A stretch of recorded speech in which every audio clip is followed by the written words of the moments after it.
Hello and welcome to a special edition of Canadiens in the NCAA. Trying something new here with the video instead of the regular written article, but another huge weekend for Canadiens. And yeah, let's get right into it. The biggest performance this week was Owen Hiltz of Peterborough at Syracuse. Obviously a massive 18-17 victory for Syracuse over Virginia, and it really was the Canadiens that led the way for Syracuse. Hiltz ends up with 3 goals and 5 assists. Jake Stevens comes in at 2 goals and 2 assists. Sammy English had a goal and 2 assists, including the game winner. And then Finn Thompson had 3 goals as well. Defender Matt Wright got in the action as well with a goal and 2 ground balls. So the Canadian contingent of Syracuse combining for 19 points in the game. That was the highest of any school cumulatively this week by Canadians. On the other side of the field, Payton Cormier, an unbelievable record broken this weekend. It becomes the all-time Canadian leading scorer in Division I history, passing Zach Greer. Just an incredible accomplishment. Really happy for Payton, but maybe bigger things coming. He's well within striking distance now of the all-time NCAA goals record, and with Virginia likely to go on a long playoff run here, he's got a few more games to do it. So we'll wait to really give PC his flowers, but another huge step and a great accolade, and shout out to Zach Greer as well for carrying that mantle for so long. As I mentioned, 19 points combined by Syracuse was the highest cumulative total for Canadians at any school, followed by Albany with 12, St. Joe's with 11, and Delaware with 10. For Albany, it was Silas Richmond of Delta BC. He had 2 goals and 5 assists in the 2 games for Albany last weekend, while Graydon Hogg had 4 goals, and Justin Lee from Mississauga had a goal again in their 2 games. It was for St. Joe's. Liam Ferris scored his first 2 goals of the year as well, while Mark Waters had a goal. Levi Anderson had 2 goals. Torrin Ecclestone had a goal, and Carter Page had a goal as well. So a wide variety of scoring there for St. Joe's. After beginning the season 0-3, St. Joe's has won 9 straight. They're now 9-3, several conference victories in there. They blew out St. Bonnie's on the weekend, had a back-to-back 5-goal wins over UMass and Hobart, and included in that 9-game win streak was a win over then-ranked number 12/13 Penn. So if you're a Canadian lacrosse fan or a St. Joe's fan, or in the Venn diagram of both, you feel pretty good. A huge matchup coming against Richmond, which is going to have significant implications in the A-10 and obviously for the rest of the year as well. For Delaware, like I said, 10 points combined, led by Mike Robinson, 4 goals and assists. The Accioni twins both chipped in significantly. Matt had a hat trick, while Cam had a goal and an assist, and Reed Kurtz and Nathan Bolger also competed in there for Delaware. Bouncing elsewhere, Brock Haley had 2 goals and 3 assists in a big effort for Vermont. He's having an outstanding season. And then over at Cornell, several Canadians played very well. Willem Firth, 2 goals and 3 assists.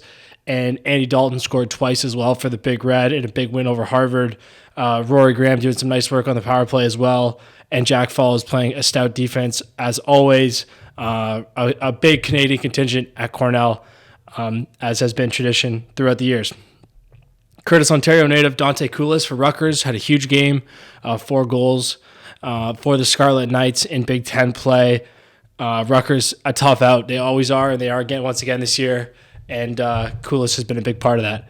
Looking at the ground ball column, some unusual suspects, at least that's what you would think. Adam Poitras of Whitby, he's an attackman. He's a goal scorer. Pretty impressive stat line this week. He had 3 goals and 8 ground balls for Loyola. Aiden Fern of Toronto had a big one at Bellarmine as well with 6 ground balls. And then a bunch of attackmen and offensive middies jumped in here, which I think just highlights the depth of the Canadian skill set. David Anderson, having a huge goal-scoring season at Yale. Aforementioned Jake Stevens and Sammy English at Cuse, and then Braden Maillet and Mike Robinson at High Point and Delaware, respectively. There, all of those guys I just mentioned had huge days off the ground. I think they all had 5 ground balls, and just a testament to Canadian goal scorers getting it done. Not always in the glamour areas. Lindsay, Ontario native Taylor Dooley led all Canadians in caused turnovers this week with 3. And then Mike Robinson from Delaware was up there as well with 2. Owen Tapper from Robert Morris had 2. And then Terrebonne, Quebec native Alexis Simard and Toronto's Aaron Taguri all came in with 2 as well. Ty Banks of Georgetown and Luca Pivetta of Utah, two outstanding Canadian defenders. They all had 2 caused turnovers as well to kind of lead the way there. On the women's side, Cassidy Morris of UMass, and she's from Washago, Ontario. She led all scorers with 12 points in 2 games, including 11 goals, while Brooklyn's Alyssa DiGiacinto scored 8 goals in her 2 games this week for Lindenwood to lead the way on the women's side. Meg Hiltz of Peterborough and Canisius had a goal and 7 assists in 2 games, followed by Paige Stackera. She's from Aurelia, and she had 6 goals and an assist in her 2 games. Nicole Peroni continues to stuff the stat sheet over at Louisville. She had 6 points on 5 goals and 1 assist in 2 games. For the Cardinals, ACC play awaits them this week. As stacked of a conference as you could get there at the ACC Women's Lacrosse. Going to be some really fun games going on this week. At Denver, Lauren Black of New Westminster, British Columbia, she continued her hot play, scoring 3 goals for Denver. While Detroit Mercy attacker Maddie Cam had 3 goals in her contest, and Jillian Goldie of Owen Sound and UMass Lowell had 3 assists as well. So lots of big scores going around. The division on the defensive side of the ball for the women, Maggie Cuddy of Brooklyn, Ontario, and Jacksonville. She had 2 goals to go along with 6 caused turnovers in her contest this week, and she was joined by Paige Stackera with 2 caused turnovers. Amy Nikoloff at Quinnipiac also had 2 caused turnovers in each of her games, so 4 on the week. And Annabelle Child, she's from Oakville and plays at Harvard. Ever heard of it? She had 4 caused turnovers in her 2 games. And then just mentioning some names we don't get to talk about very often, Jill Fenich and Mackenzie Beam each had 2 caused turnovers in their contest as well.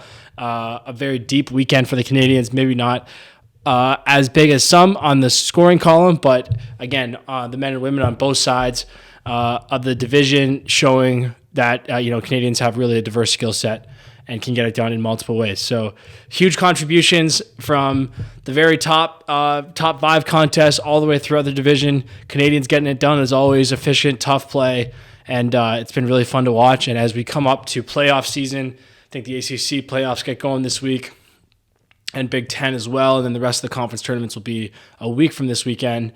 Keep an eye on all your favorite Canadians and stay tuned to Lacrosse Culture Daily. We'll have Canadian coverage all throughout the NCAA tournament. Thanks for listening, and I hope you enjoyed this format.